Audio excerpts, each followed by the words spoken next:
El escritor hispano-argentino Mario Satz nos regala una senda semblanza de San Francisco de Asís, uno de los santos más cercanos a ese fundirse místico con la creación que tanto ha añorado Occidente.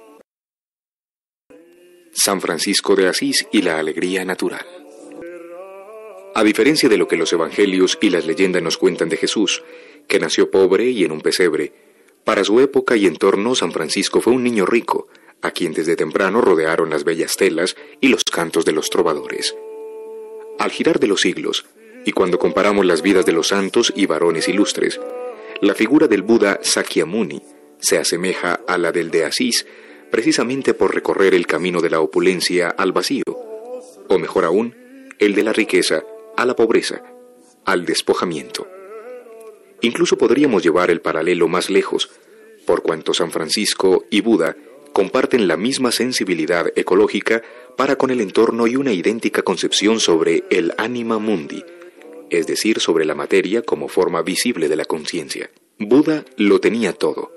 Nacido en la casta de los guerreros, rodeado de belleza, jardines, mujeres y placeres, comprenderá poco antes de los 30 años que bajo toda esa dorada apariencia laten y acechan la enfermedad, la vejez y la muerte, la triple noble verdad. San Francisco, por su parte, aspirará a convertirse en caballero cruzado o héroe de román de aventuras, admirará la música y la belleza casi tanto como después el silencio y el sufrimiento de los hombres, que buscará mitigar con un amor como el que Occidente no conocía desde las parábolas y los hechos del Maestro de Nazaret. Cuenta D.H. Lawrence, el poeta inglés, que lo que diferencia al cristianismo italiano del español es que, mientras el primero se explaya y solaza en el culto a la Madonna, o Madre de Dios, el segundo vive y expresa el agón, el sufrimiento ascético del crucificado. En Italia, el limo pagano, la sensualidad y hasta el paisaje fomentan una cierta dulzura, una suavidad áurea que el Giotto asumirá en su pintura, en tanto que, al forjarse contra el hedonismo hispano-musulmán de Al-Ándalus, los pueblos cristianos de la península asumieron el arrojo y la rudeza, lo heroico y violento antes que lo risueño. Grave, severo y masculino, el cristianismo español cerrará parte de su ciclo pictórico con el greco, mientras que el italiano lo había agotado ya en los días renacentistas de Botticelli, cuando lo femenino vuelve a irrumpir de mano de los traductores de la escuela neoplatónica, limando, incluso, aquella gravedad cristiana que Savonarola querrá volver a erigir en modelo. Italia disfruta. España encarna. Lo que disfruta se alegra. Lo que encarna padece y hace padecer. Lo que disfruta aún padeciendo goza. Lo que encarna aún gozando padece. Sin embargo, estas diferencias son superficiales si se piensa que Fray Luis de Granada llegará a describir con lengua gozosa el huerto de su convento, prestando una atención casi japonesa a las libélulas y las flores, y que algunos santos del sur de Italia, quizá por influencia española pero también mora, no podrán concebir ninguna proeza espiritual sin sangre, espinos y ascetismo. De cualquier modo, es un hecho incontrovertible que el cristianismo franciscano hereda del paganismo greco-latino el gusto por lo sensible, una estética de la creación que recuerda la visión adánica y, sobre todo, una paciencia que parece enamorada en todo momento de los elementos, de los meteoros y de los grandes y pequeños seres del mundo. San Francisco redescubrió aquellos aspectos de la naturaleza que, emparentados con lo humano, constituyen el más bello de los tesoros, la alegría. Pero una alegría natural, sencilla, captada en sus mismas fuentes, sin adulterar. Una alegría de las últimas consecuencias. Caminaba un día San Francisco cerca de Santa María de los Ángeles, cuentan las crónicas, cuando se detuvo y llamando a Fray León le dijo: «Escribe lo que es la perfecta alegría». Llega un mensajero de París y dice que todos los maestros de París han entrado en la orden. Escribe: «No está ahí la verdadera alegría». Y que han entrado igualmente en la orden todos los prelados del otro lado de los Alpes, arzobispos y obispos, el mismo rey de Francia y de Inglaterra. Escribe: «No está ahí la verdadera alegría». Y si recibís la noticia de que todos mis hermanos se han ido a predicar a los infieles, y han convertido a todos a la fe, o que yo he recibido tanta gracia de Dios que curo a los enfermos y hago muchos milagros. Te digo, León, que en todo eso no está la perfecta alegría. Pero entonces, ¿qué es la verdadera alegría? Es que vuelvo de Perusa en medio de la noche. Llego aquí en un invierno muy crudo y tan frío que en la extremidad del hábito se forman carámbanos de hielo que me azotan continuamente las piernas, haciendo sangrar las heridas. Y rodeado de bruma, de frío y de hielo, viene un hermano y me pregunta, ¿quién es? Y yo respondo, Fray Francisco. Y él dice, vete, no es hora de llegar, no puedes entrar. Y al insistir responde, vete de aquí, eres un ignorante y un idiota, ahora no puedes entrar. Y al insistir responde, somos muchos y no te necesitamos. Y yo sigo ante la puerta y le digo, por amor de Dios, acógeme esta noche. Y él responde, de ninguna manera, vete al cobijo de los leprosos y pide allí asilo. Pues bien, si sigo teniendo paciencia y permanezco imperturbable, te digo, Fray León, que ahí está la verdadera alegría, la verdadera virtud y la salvación del alma. Algo nos recuerda en esta parábola del pobre de Asís a Job, que no perdió la fe aún en medio de la calamidad y el desastre, aunque sin relacionar en ningún momento la fe con la alegría. Pareciera como si, a la manera de los estoicos y los sanyasines de la India, San Francisco quisiera hacernos ver a través de sus enseñanzas a Fray León que la verdadera alegría es algo interior, algo que nunca está afuera, ni siquiera cuando lo obligan a estarlo. Imaginemos que el rechazo procede de que nadie en el convento logra identificar al santo. El diálogo se realiza a puertas cerradas. Ni siquiera reconocen su voz. ¿Acaso no nos indica eso que difícilmente los demás lleguen a conocernos y que incluso, negándonos la más elemental de las ayudas, no merecen por ello nuestro desprecio y nuestra crítica? Sí, ciertamente no saben lo que hacen. Pero basta con que sepamos nosotros lo que nos corresponde pensar y sentir si lo que de verdad buscamos es la perfecta alegría. ¿Qué le quedaba a San Francisco por hacer, sino encaminarse hacia los leprosos, esos seres que, desgarrados y partidos, encarnan lo que debe besarse para superar el horror, para transformar lo estético en ético, el egoísmo en verdadera generosidad? Tal ataraxia, tal imperturbabilidad la aprendió San Francisco de Asís de sus amados pájaros, a quienes la nieve sepulta cuando quiere y la muerte sorprende muchas veces cantando. Pero también de la fascinante mansedumbre que Jesús exhibe como una técnica de flexibilidad amorosa por la cual todo impedimento se transforma en dique que hace crecer el caudal de nuestras aguas e incita a la superación. En tal sentido, las negativas extremas que nos impiden tomar refugio o, siquiera, compartir calor y comida con los demás, se pueden llegar a transformar en afirmaciones internas tan pronto descubrimos, como describen las Upanishads, esa felicidad que envuelve la luz central del yo. De las 5 envolturas que abrazan a la criatura humana, la filosofía hindú denomina Ananda Maya Kosha, a la que se refiere a la alegría y beatitud interior. Ananda es una voz sánscrita que procede de la raíz an, que significa respirar. Así, por ejemplo, anahata, que alude al chakra o loto del corazón, significa literalmente espacio cordial, habitáculo interior. Por otra parte, no es casual que tal envoltura sea la quinta, por cuanto Occidente llamara en lenguaje alquímico quinta esencia a aquello que reúne y supera en sí mismo a los 4 elementos, y los cabalistas hebreos verán en la quinta letra alfabética, la Hei, precisamente el emblema del hálito, de la respiración. Así pues, quien comprenda que verdaderamente vive por lo que sale y entra en él, constituyendo tanto sus latidos como su respiración, comprenderá que el abandono no existe. El desprecio no puede mellar el hierro de la sangre, ni la ignorancia de los demás puede determinar el grado de nuestro conocimiento. Observemos también que en la citada parábola de San Francisco, él dice perfecta alegría, empleando un adjetivo que es sinónimo de exacto para algo tan abierto e impreciso como la alegría, hecha toda ella de destellos y fulgores en fuga. y observemos hasta qué punto descalifica a los poderes externos, los reyes, sean estos temporales o espirituales, los prelados, pues lo que verdaderamente cuenta en el camino espiritual no es la posición social, ni la cantidad que la establece como norma, sino las circunstancias, cuya correcta interpretación constituye la auténtica enseñanza. ¿Quién es más libre entonces?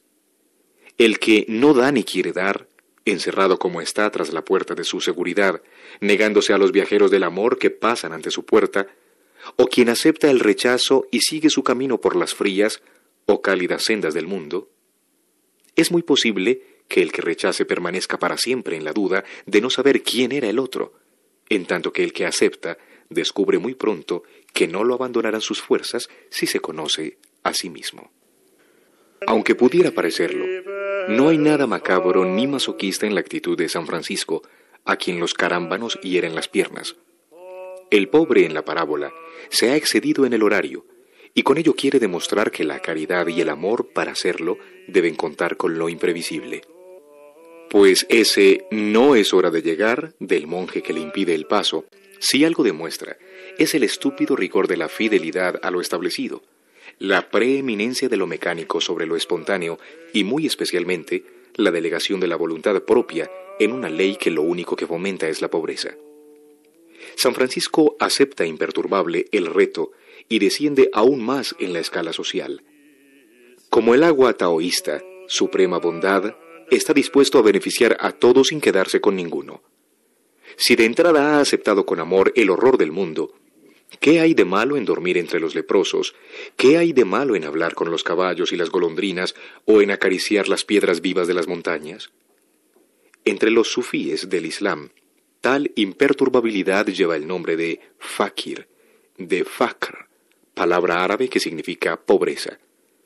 Los fukaras son, como los compañeros de San Francisco, una suerte de mendigos líricos dedicados a la contemplación pura y al rescate de la alegría natural, que brilla en los estanques, se alza en las olas y florece en los albaricoqueros de las estepas anatolias. Al parecer es imposible gozar de la belleza de la creación si nos aferramos a lo creado. El deshacimiento, el abandono incluso, como en su momento hiciera el santo de Asís, de una posición de privilegio, aparece como la condición necesaria para percibir la naturaleza intrínseca del milagro, que consiste en la súbita apertura de las rosas de fuego allá, donde solo parece haber cenizas, desolación y muerte. El milagro de la parábola que San Francisco le cuenta a Fray León consiste en que él está dispuesto a responder con calor a la frialdad de quien lo rechaza. ¿De qué manera? Continuando su camino, sonriente y solo, mejor dicho, a solas con Dios. El santo de Asís tuvo una relación amorosa con la pobreza. San Francisco, escribe Leonardo Boff, quiso ser radicalmente pobre para ser plenamente hermano. La frase es reveladora de lo que desde el punto de vista del parentesco cósmico implica esa pobreza contemplativa. Puesto que el pecado más grande de la riqueza es el de la separación, mediante castillos inexpugnables, cofres, vallas, llaves, fronteras de clase y posición, la pobreza representaba para el santo la más grande de las libertades a las que la criatura humana podía acceder. El rico, dicen los sufíes, cuida de su riqueza. Al sabio, la sabiduría lo cuida. Por otra parte, ¿qué son las luchas dinásticas o políticas, sino fratricidios disfrazados, obsesionados una y otra vez por el reparto de objetos y poderes? La apetencia de riqueza es una apetencia rígida, tal y como lo demuestran las piedras preciosas de su estática belleza. Plutón, dios de los infiernos, es también el de las minas que guardan tesoros. La búsqueda de la riqueza material obedece, pues, a un principio inerte diametralmente opuesto al de la pobreza extática de San Francisco, por cuanto cifra en la detención de la luz, las joyas, por ejemplo, la fascinación por lo fijo, por lo cristalizado, mientras que heredero Heráclito, San Francisco ama lo que fluye, lo que vive y vuela.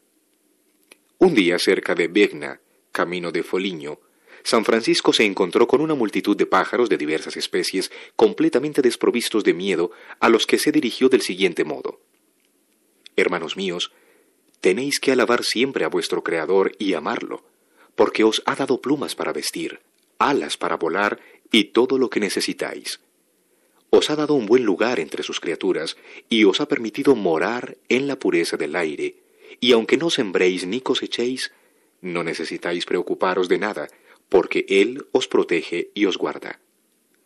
Pero nuestra especie, que siembra, cosecha y pone precio a su alimento, nuestra especie, que se preocupa, no es avícola y raramente celebra por celebrar la aparición del alba, ¿alguna vez percibe que tiene todo lo que necesita? Mejor dicho, ¿cuál es el criterio justo para separar lo superfluo de lo necesario? Y ahora que yacemos sobre el complejo cuerpo de un planeta herido de muerte, ¿cómo recuperar la alegría natural si no es entre aquellos maestros que la han conocido? Donde la pobreza se une a la alegría, no hay codicia ni avaricia. De este modo oraba San Francisco, a sabiendas de que pobreza y alegría estaban emparentadas del mismo modo que avaricia y codicia. Tan universal es ese hallazgo, que en tono semejante el filósofo chino y taoísta Xuanzé escribe que para acceder al Tao, a la totalidad cósmica, es preciso practicar el Xin Chai, o ayuno del corazón, suerte de pobreza voluntaria mediante la cual el cuerpo aprende a estar más atento a lo que percibe que a lo que retiene. Esa actitud, que demanda seguramente su cuota de disciplina, no desacredita los sentidos, antes bien propone desarrollarlos al máximo para ejercer la más noble de las actividades del hombre, la contemplación, por cuanto todo aquello que la acción dispersa solo puede recogerlo una actitud reposada y sintética, que es aquella que en toda latitud y época han llevado a cabo los contemplativos.